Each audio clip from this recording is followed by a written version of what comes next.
नमस्कार मेरे प्यारे साथियों, आज हम बात करने वाले हैं केंद्रीय कर्मचारियों के लिए जो कि एक खुशखबरी है। और इस खुशखबरी से वैसे तो बहुत सारे केंद्र कर्मचारी या राज्य कर्मचारी या ऑटोनोमस बॉडी के कर्मचारी वाकिफ़ होंगे, फिर भी हम कुछ खास बातें इस वीडियो में बताना चाहेंगे। जैसा कि आप में से ज़्यादातर लोगों को ये पता ही होगा कि डीए जो है साल में 2 बार रिवाइज़ किया जाता है। पर इस बार जब डीए बढ़ा है तो इतना सोशल मीडिया पे इतनी ज़्यादा क्यों इसके बारे में र्यूमर्स या इसके बारे में इतनी बातें फैल रही है कि मर्ज होने वाला है या बहुत सारी चीज़ों की बात की जा रही है।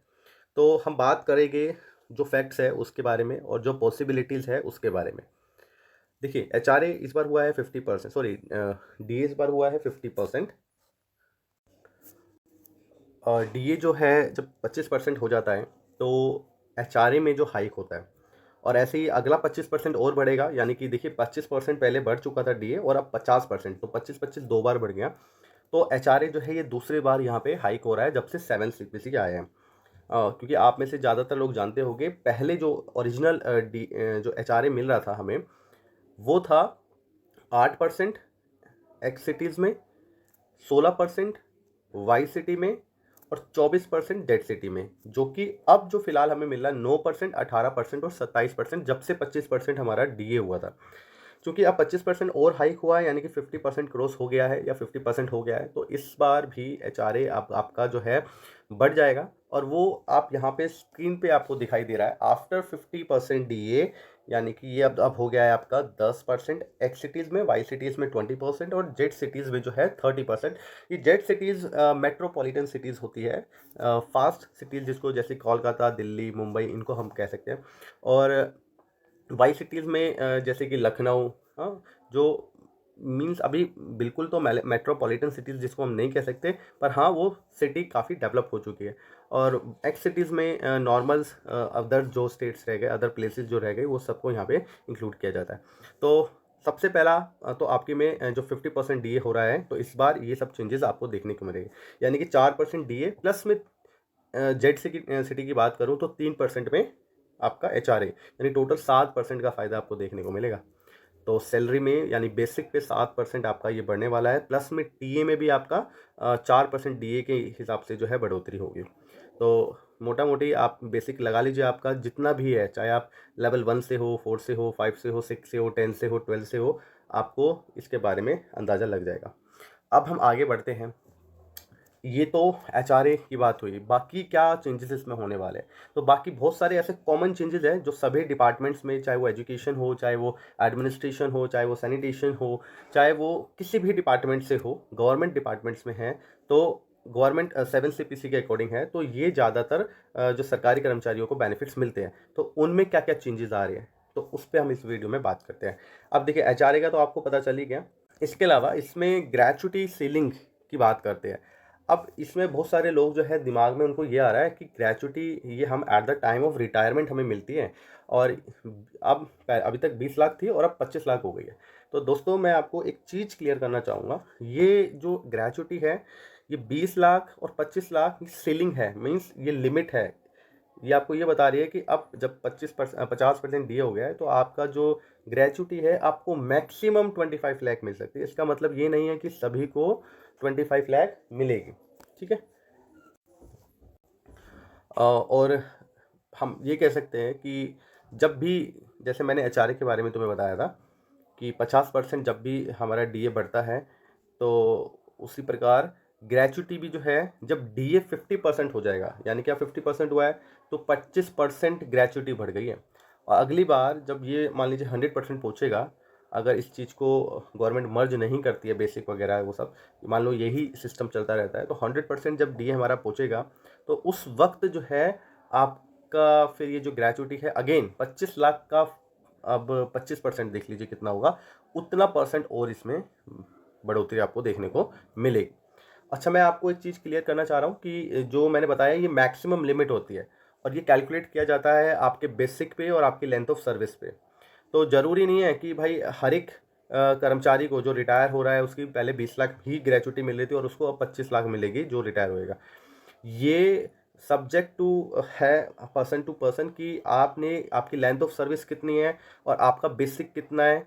तो और वो फार्मूला जो सेट फार्मूला है फिर आपके बेसिक और लेंथ ऑफ सर्विस से पुट करके जो है चेक किया जाता है। तो उसके बेसिस पे।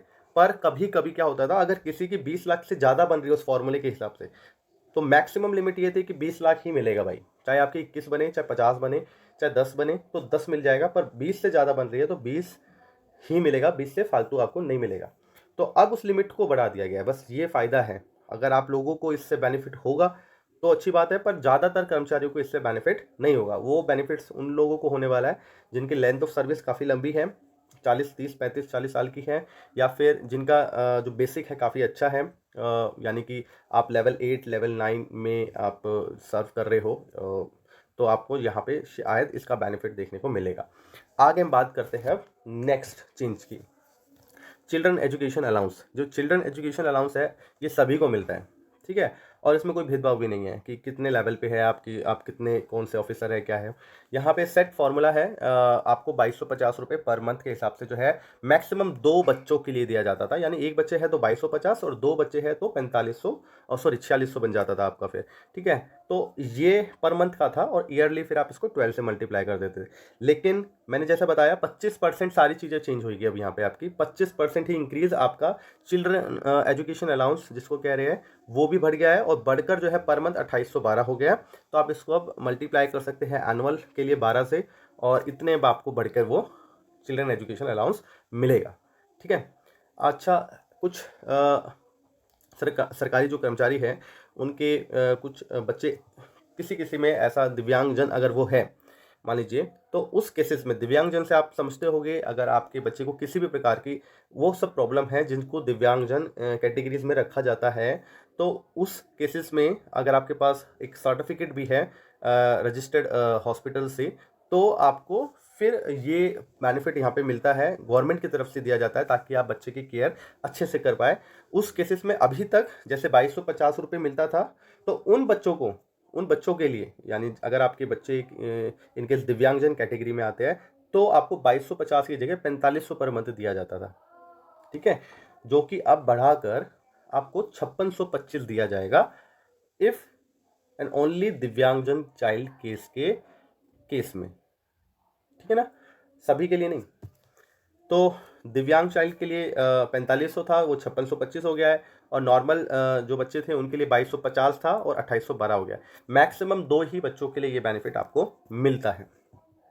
अच्छा, ये तो है चिल्ड्रन एजुकेशन अलाउंस। इसके अलावा एक और अलाउंस होता है बच्चों के लिए जिसको हम हॉस्टल सब्सिडी कहते हैं, और बहुत सारे हमारे सरकारी कर्मचारी भाई बहन ऐसे हैं जिनको इसके बारे में नहीं पता। वो किसी ना किसी ऑटोनोमस बॉडी में, गवर्नमेंट बॉडीज़ में काम तो कर रहे हैं, लेकिन वो इस चीज़ का बेनिफिट्स नहीं लेते।